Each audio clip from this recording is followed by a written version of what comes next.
Alors aujourd'hui, je vous parle du design biophilique. Alors vous allez me dire, le design quoi? Salut les designers de bonheur, je suis trop contente de vous retrouver cette semaine avec un sujet qui me tient particulièrement à cœur.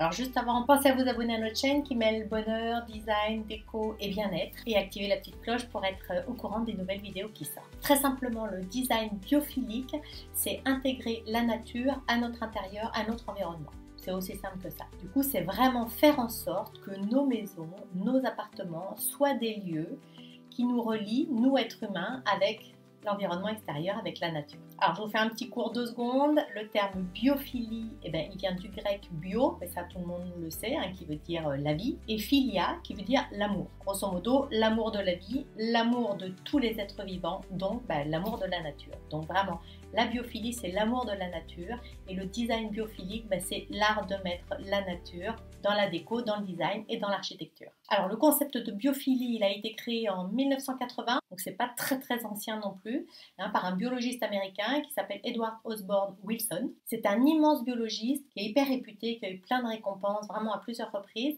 et qui prône le contact avec la nature comme essentiel à notre bien-être. Alors pour nous, pour le commun des mortels, faire du design biophilique, c'est vraiment l'art d'inviter la nature dans nos intérieurs. C'est créer des environnements de vie et de travail plus sains pour un vrai bénéfice au quotidien. Alors on sent que c'est une tendance de fond, parce que je pense que les gens en ont ras-le-bol de vivre dans un monde extrêmement urbanisé et finalement en totale déconnexion avec la nature. Faites le simple test, qu'est-ce qu'on ressent en randonnée quand on est en pleine nature, en pleine forêt, en pleine montagne? Quelles sensations on a quand on fait un footing en bord de mer, les pieds dans l'eau, les cheveux dans le vent, avec l'odeur de l'iode dans les narines? Est-ce que passer quelques minutes dehors, ça a un impact sur mon humeur? Donc pensez à ces questions. Clairement, la nature, elle a toujours été autour de nous. Techniquement, c'est toujours le cas, sauf que la qualité de la nature aujourd'hui a changé. Actuellement, 54% de la population mondiale vit en milieu urbain.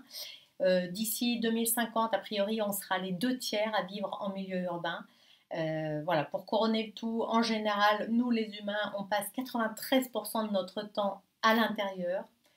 Donc pas du tout en contact avec les éléments naturels. Et pourtant, c'est très important et pour notre santé mentale et physique. Alors c'est un vrai problème parce qu'il a été prouvé que la déconnexion avec la nature entraîne des dommages psychologiques et physiologiques. C'est pour ça que je pense que la réponse à ce problème, on la trouve dans le design biophilique. L'aménagement intérieur, du coup, peut avoir un vrai impact positif sur notre santé et notre bien-être. Alors il y a eu de nombreuses recherches sur le sujet, depuis plusieurs décennies. L'exemple récent, c'est celui d'une étude à l'université de Stanford en Californie qui associe le temps passé dans la nature à des bienfaits d'ordre mental.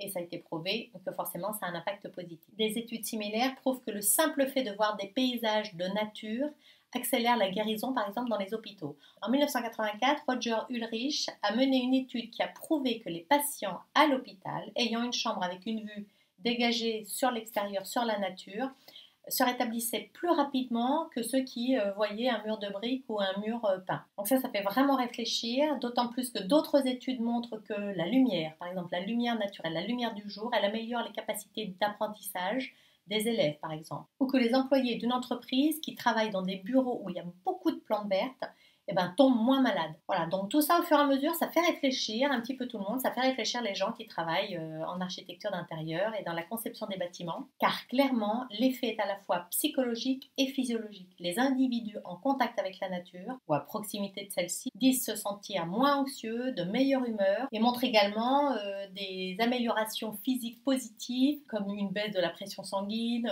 une baisse du rythme cardiaque, ou des taux de cortisol améliorés.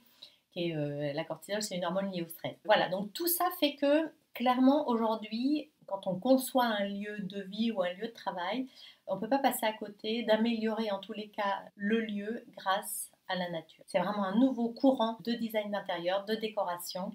Et voilà, c'est pour ça que je voulais vous en parler aujourd'hui. Donc je vais vous montrer 3 exemples, dont un qui m'a particulièrement marqué parce que je l'ai vu en vrai, c'est le gratte-ciel Bosco Vertical, donc qui veut dire forêt verticale en italien, qu'on trouve à Milan.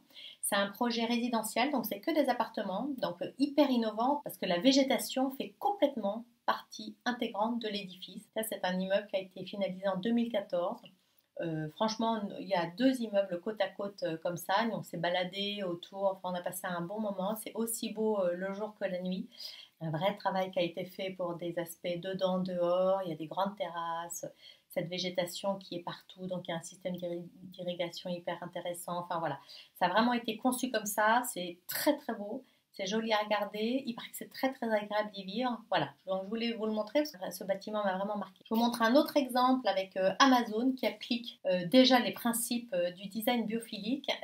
Son siège américain à Seattle, voilà, c'est comme vous le voyez, 3 sphères transparentes où ils font pousser plus de 40 000 plantes du monde entier. Donc là, c'est vraiment tout dans la rondeur, dans la lumière naturelle, les plantes, la végétation, voilà, ils sont faits comme des nids en matière naturelle, en bois. Voilà, là on est vraiment dans le design biophilique. Je vais vous expliquer après vraiment de quoi il retourne. Mais voilà, c'était pour vous montrer de jolis exemples. Et là, je vous montre un troisième exemple qui est le nouveau hall de l'aéroport international de Singapour qui s'appelle Jewel Changi.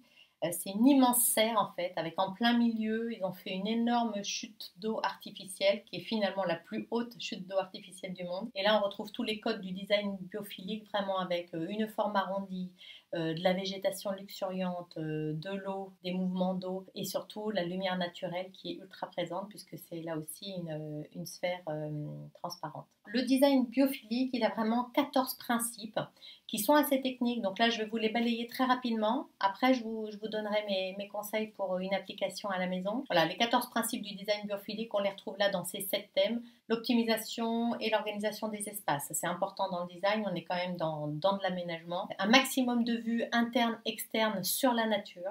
Donc là, il faut vraiment que la nature soit présente. L'utilisation des matières, des motifs et des couleurs se référant à la nature. Là aussi, c'est un point qui est important. L'éclairage naturel et artificiel qui est vraiment amélioré.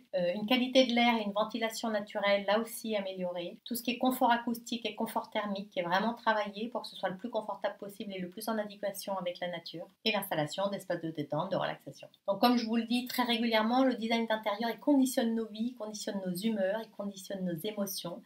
Et décorer revient finalement à créer des ambiances où l'on peut réussir à se ressourcer. Pour moi, le simple aspect esthétique maintenant d'une décoration, il ne suffit plus. J'apporte beaucoup d'importance au choix des formes, au choix des matières, au choix des couleurs. Je privilégie des matériaux bruts et naturels. Ainsi, on peut se retrouver dans un espace, dans son chez-soi, dans un environnement qui reflète notre personnalité, mais aussi qui nous apporte confort, détente et motivation pour atteindre nos objectifs. Et tout ça, on l'a vraiment avec le design biophilique. Donc, je pense que tous ensemble, on peut être plus heureux et en meilleure santé grâce à l'intégration de la nature dans nos intérieurs. Donc, pensez au design biophilique. Je sais que c'est un mot qui est un peu... voilà, c'est pas un mot qui est forcément à la mode aujourd'hui, ça le deviendra certainement, peut-être qu'on trouvera un autre mot plus vendeur. En tous les cas, ce concept d'inviter la nature dans nos intérieurs le plus possible, tout ça contribuera clairement à votre bien-être au quotidien et à votre santé mentale et physique, donc pensez-y. On l'a fait nous naturellement parce qu'on a toujours eu besoin de cette nature en intérieur. Finalement, on se rend compte qu'on a appliqué les concepts du design biophilique sans vraiment le savoir, mais vraiment, ça contribue clairement au bien-être au quotidien pour toute la famille. Mais merci pour votre écoute.